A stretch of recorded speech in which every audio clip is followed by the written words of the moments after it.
This has been an amazing evening. I didn't expect this. I didn't expect it. And what Ted did is really a very brave thing to do and a great thing to do, because we want to bring unity to the Republican Party.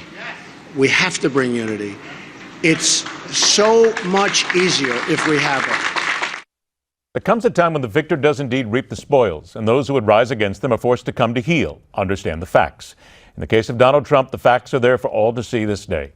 He is the presumptive Republican nominee for president. He will go into the Cleveland convention riding high and will emerge as the person handed the responsibility of representing a political party and millions of Americans. And in years past, it has always then fallen to those who have tried and lost to understand their role in the process, to get behind that nominee, in this case Donald Trump, and support him in the battle against the Democrat, Hillary Clinton.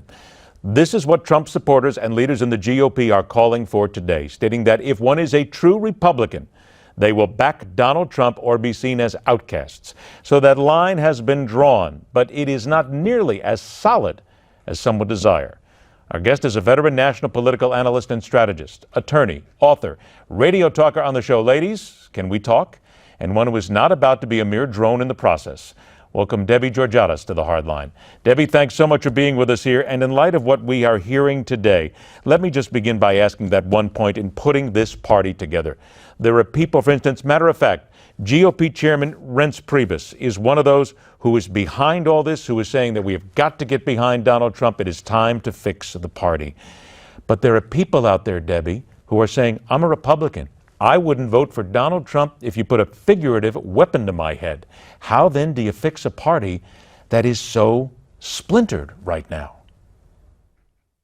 You know, it's a brilliant question, and I think many, many people are thinking about that, basically because during this entire primary cycle, Donald Trump, this campaign was unusual in many, many ways, and one was Donald Trump, there was more personal, vindictive, abrasive language, conduct, that has left it very, very difficult on a personal level for many people who had a particular favorite who wasn't Donald Trump. They don't like the way they watched Donald Trump treat their candidate. And on top of that, I think there are a lot of people who have the same feeling that I will say I do about Donald Trump.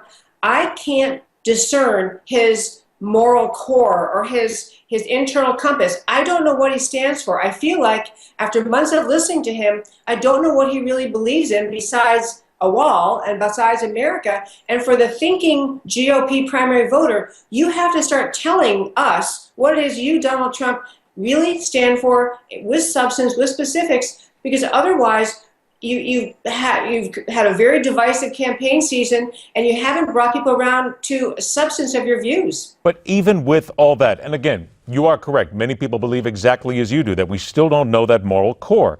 What about that? And I'm talking about that line of hate that we have out here right now, because you have that line that says, I hate Donald Trump, damn it, I am not going to vote for him no matter what, but I hate Hillary Clinton. I cannot stand the Democrats at this point. We are stuck in a hold your nose line of hate right now that is unprecedented in American politics. How do you solve that?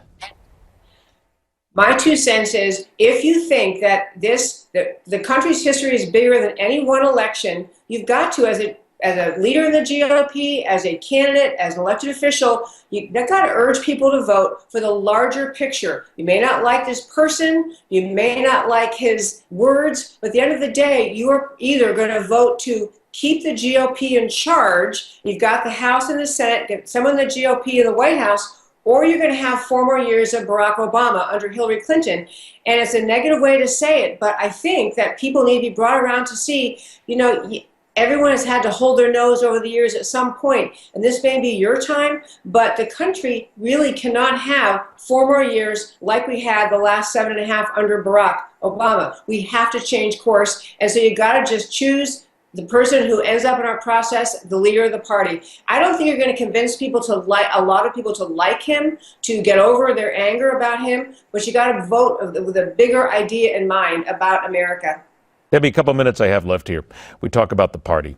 Is it not fair to say that blaming Donald Trump for everything that's gone on in the Republican Party right now is absolutely incorrect, because the Republican Party has lost the minority vote. They have lost women voters in so many places. They have lost the Hispanic vote. They have lost the African American vote. This is part and parcel. This blame falls right on the Republican Party, if you will, and what Republicans have allowed themselves to become. They lost this country. Donald Trump may not be the disease, he may be the cure, actually, in some ways, to saying, you screwed it up. This is what you left us. Your fault.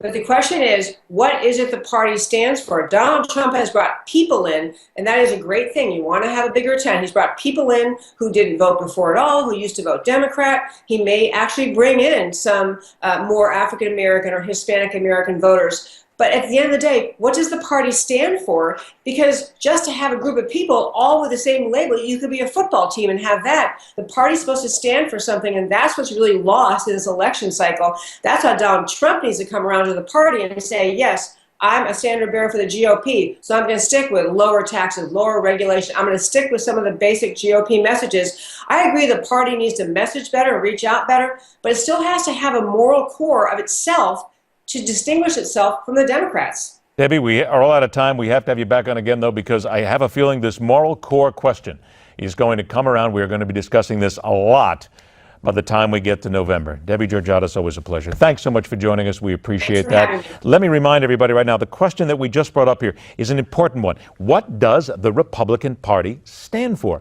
What do you want it to stand for? That's the question. We're going to turn this over to you right now in social media, because we are going to reach out and tell you, we're not asking, tell you to tell us what exactly this party stands for. What's it missing? Because Donald Trump may just be the guy to bring it back together at the end of the day. Think about that for a moment. One more break and we'll come back. We'll look at the aftermath of Indiana. Plus, we'll tell you about something brand new, which is going to give you a chance to be a part of this program on The Hardline.